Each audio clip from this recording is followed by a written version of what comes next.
Maka mohon izin, saya sangat bermohon sebesar-besarnya, mumpung kita yang dipilih oleh Allah masih hidup di awal bulan ini, barangkali saking sayangnya Allah kita diminta untuk berevaluasi diri. Ya, coba dicek. Tidak usah tunjuk orang lain ya, dimulai dari diri kita dulu, dari ujung kepala sampai ujung kaki, berapa banyak maksiat yang sudah dikumpulkan sampai hari ini. Oh, saya sangat serius menyampaikan ini. Ya, sangat serius. Di banyak orang yang barangkali sudah diwafatkan oleh Allah, menurut Allah selesai. Ya, dosanya sudah ringan, amalannya banyak. Kita dihidupkan sampai hari ini sekedar untuk diingatkan, hei, waktu kamu barangkali singkat. Ya, sebentar lagi pulang. Ya, sebentar lagi mungkin meninggal. Yang tidak kamu ketahui kapan. Barangkali keluar dari sini bisa pulang. Ya, karena itu saat Allah memberikan kesempatannya, tolong jangan sia-siakan. Ya, cobalah Anda diam sejenak, kemudian beristighfar kepada Allah, ingat dosa-dosa kita. Maaf, berapa kali mata ini salah pandang, berapa kali lisan salah bertutur. Barangkali Anda yang jadi suami, berapa kali telah marah pada yang tidak pada tempatnya, keliru berucap ya. Ibu yang jadi istri, berapa kali wajahnya tidak menyenangkan, ya, pikiran yang buruk terhadap suaminya, pada anaknya, pada tetangganya. Yuk, sebelum diwafatkan coba ingat-ingat dulu itu. Ya, belajar untuk menangis ya, jangan terlalu banyak tertawa, belajar untuk menangis. Coba malam ini menangis, ya. Tak mampu besok, tak mampu lagi besok. Ya. Kalau tidak mampu lagi, coba tangisi diri kita yang belum bisa menangis. Ya. Itu insya Allah ada kebaikan-kebaikan bisa didapatkan. Ya. Mudah-mudahan Allah jadikan kita termasuk orang-orang baik yang punya kesempatan untuk memperbaiki diri. Ya. Saya pekan lalu sempat di Tanah Kusir. Alhamdulillah Allah berikan macet itu pas dekat pemakaman itu. Ya, alhamdulillah sekitar 15 menit. Saya lihat ke kiri begini. Ya, begitu lihat ke kiri, saya berpikir, Allahu Akbar, apa yang telah saya lakukan? Ya. Mengapa manusia banyak mengumpulkan tanah yang luas, tempat yang luar biasa, bangunan yang tinggi? Ternyata ketika pulang, ya dicari-cari 200 meter, yang ada 2 meter pun tidak. Ya, 2 meter pun tidak. Ya. Cari tempat-tempat yang tinggi, rumah yang mewah, begitu pulang begitu sederhananya. Dan hebatnya, manusia yang saat punya sesuatu dalam hidupnya tidak mau berbagi, saat meninggal dipaksa oleh Allah untuk berbagi. Ini kamu yang sangat eksklusif tinggal di komplek itu, yang tidak mau melihat pada yang lainnya, tidak mau berbagi, saya tempatkan di satu tempat yang berbagi dengan yang lainnya. Cuman 2 meter, 2 meter, 2 meter, dempetnya luar biasa. Ya. Apa yang telah Anda lakukan? Ya.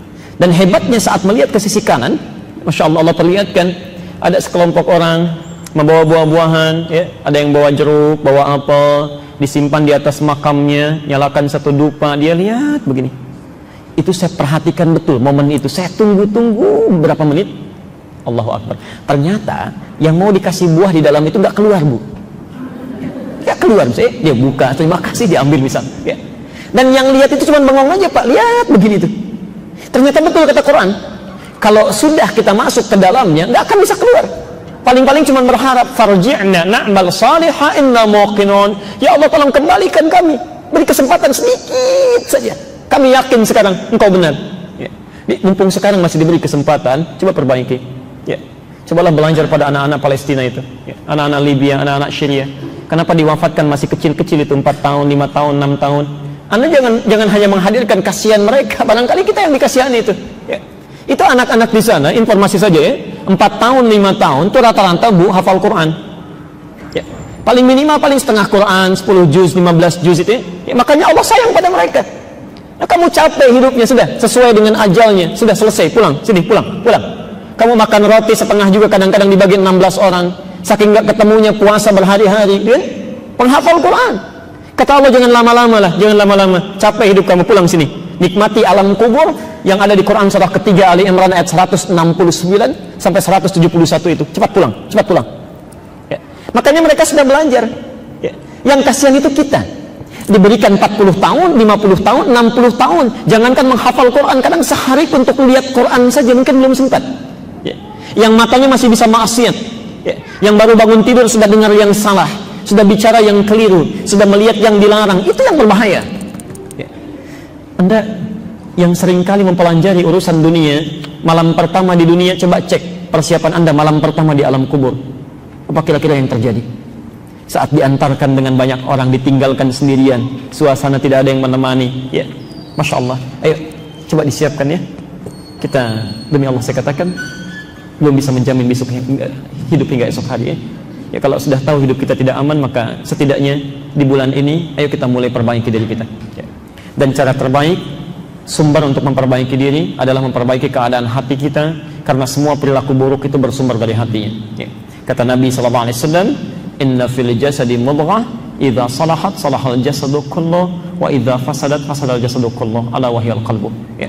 Sungguh di dalam tubuh setiap manusia itu ada segumpal daging, sekunyahan saja, ya.